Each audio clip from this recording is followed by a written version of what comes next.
Hello friends, welcome to my channel Priyanka academy. Friends, Hindi व्याकरण की आपकी ये न्यू क्लास है। इसमें 10 इंपॉर्टेंट क्वेश्चंस के बारे में हम डिस्कशन करेंगे जो प्रीवियस एग्जाम में पूछे जा चुके हैं। फ्रेंड्स, थोड़ा आज डिटेल में पढ़ेंगे जिससे आपको 10 क्वेश्चन के अलावा मिनिमम 30 क्वेश्चन आपके लर्न हो जाएंगे। चलिए क्लास को स्टार्ट करते हैं। अर्धविवर्त स्वर कौन सा है? अर्धविवर्त स्वर आपको बताना है ऑप्शन में से कौन सा है। फ्रेंड्स, ये विवर्त और जो ये होते हैं को किसके आधार पर होते हैं? ये होते हैं मुख द्वार खुलने के आधार पर। मुख द्वार खुलने के आधार पर स्वर कितनी कैटेगरी में डिवाइड होते हैं? 4 में होते हैं। कितनी में होते हैं? 4 में, जिसमें से फर्स्ट है विवर्त या निवर्त।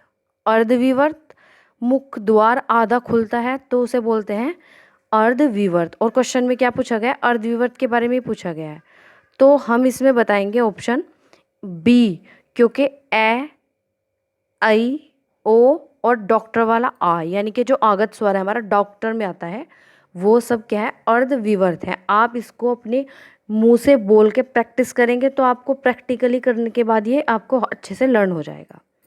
नेक्स्ट क्वेश्चन, बी क्वेश्चन, किस व्यंजन का उच्चारण स्थान कंठ है? किस व्यंजन का उच्चारण स्थान कंठ है?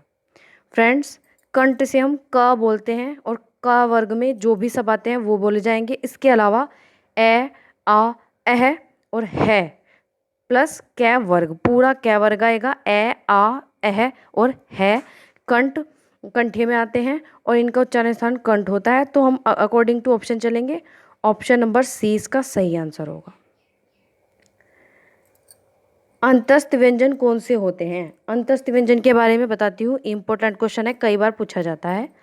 य, र, ल, व, डायरेक्ट आंसर बताती हूँ मैं आपको। फ्रेंड, जो ये य, र, ल, व है, इनमें हलंत लगा हुआ है। हलंत का मीन्स होता है कि ये व्यंजन आधे हैं, ठीक है ना। जैसे अंत आधा न आता है, ठीक है। बहुत सारे व्यंजन जैसे ये अंतस्थ में ही देख लीजिए आप, यहाँ पर आधा स है। अगर हम इसको पूरा स लिख के हलंत लगा देते हैं, इसका मीनिंग भी यही होगा। तो अंतस्थ व्यंजन में य, र, ल, व होंगे। फ्रेंड्स, अंतस्थ व्यंजन हमारे अल्प प्राण होते हैं, हमारे अल्प प्राण, और साथ में स घोष क्या होते हैं? स घोष, अल्प प्राण स घोष होते हैं, ठीक है। आगे चलेंगे। क्वेश्चन नंबर 4, पूर्ण विराम के चिन्ह का उपयोग वाक्य में किस स्थिति में किया जाता है? पूर्ण विराम के चिन्ह का उपयोग वाक्य में, फ्रेंड्स, नाम से पता चला है पूर्ण विराम, क्योंकि पूर्ण हो चुका है और उसके बाद हम विराम देंगे, तो ये कहाँ पे होगा? ऑप्शन नंबर सी, वाक्य की समाप्ति पर पूर्ण विराम का प्रयोग किया जाता है। क्वेश्चन नंबर 5, सही मिलान कीजिए। फ्रेंड्स, मैंने आपको ट्रिक बताई थी सही मिलान करने की, कि आप कैसे याद करेंगे तालु में क्या है, मूर्धा में कौन कौन से हैं। सर, ये जो सब होते हैं मूर्धन्य है। ऋषि, रीरी प्लस षटकोण को, यानी कि ऋषि को टमाटर ट वर्ग खिलाओ, आपको ये याद रखना है। और तालु की आपको ट्रिक बताई थी, छोटी ई बड़ी ई, और छोटी ई ने बड़ी ई को कहा मेरे पास आओ, उसने कहा यस। और च वर्ग, उसने कहा च वर्ग सुनाओ, तो उसने कहा यस, यानी कि छोटी ई, बड़ी ई, च वर्ग और य और श, शलजम वाला श, ठीक है। उसके बाद दंत्य, दंत्य की ट्रिक होगी फ्रेंड, दंत प्लस ओष्ठ भी होता है और दंत्य खाली दंत्य भी होता है। तो दंत्य में क्या आएगा वो आप मुझे कमेंट करके बताएंगे, ठीक है।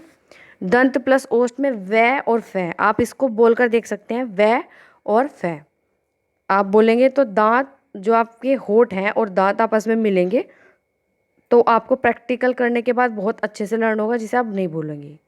क्वेश्चन नंबर 5 का सी ऑप्शन सही है। क्वेश्चन नंबर 5 का सी ऑप्शन बिल्कुल सही है। नेक्स्ट क्वेश्चन, निम्न में घोष वर्ण कौन सा है? घोष वर्ण, फ्रेंड्स, एक टेबल आपको प्रोवाइड कर दी जाएगी एक वीडियो के थ्रू, आप उसको लर्न करेंगे तो आपको उसमें सघोष, अघोष, अल्प प्राण, महाप्राण, ये सब आपको अच्छे से लर्न हो जाएंगे, ठीक है। फिलहाल मैं बताती हूँ, कै, ख, ग, घ, अय, च, छ, ज, झ, अय, सॉरी, और मूर्धा ट, ठ, ड, ढ, जो भी ये टेबल में होते हैं, इसके शुरुआत के 2 वर्ण अघोष होते हैं और बाद के 3 वर्ण, टेबल के बाद के 3 वर्ण क्या होंगे, सघोष होंगे। ठीक है, इसके अकॉर्डिंग अगर हम क्वेश्चन करेंगे, क्वेश्चन नंबर 6 का ए आंसर जय सही होगा, क्योंकि जय 3rd नंबर पर आता है तालव्य में, च छ जय। ठीक है, शुरू के 2 अघोष होंगे। क्वेश्चन नंबर 7, ये मैंने आपको अभी क्लियर किया है। क्वेश्चन नंबर 7 का आंसर होगा ए, ऋषि को टैवर खिलाओ। ठीक है, क्वेश्चन नंबर 7 का आंसर होगा ए। वर्णमाला में न से पहले, अण से पहले कौन सा वर्ण आता है? वर्णमाला में अण से पहले कौन सा वर्ण आता है? ढ आता है। कौन सा आता है? ढ। इनको अगर इनके पास नीचे बिंदी लग जाती है, ढ के नीचे अगर आप एक छोटा सा बिंदु लगाएंगे तो ये क्या बन जाएंगे? द्विगुणी व्यंजन। द्विगुणी, 2 वर्ण जिसमें 2 गुण होंगे तो उन्हें बोलेंगे द्विगुणी व्यंजन। आगे, अल्प प्राण वर्ण होता है प्रत्येक वर्ग का। अल्प प्राण क्या होता है?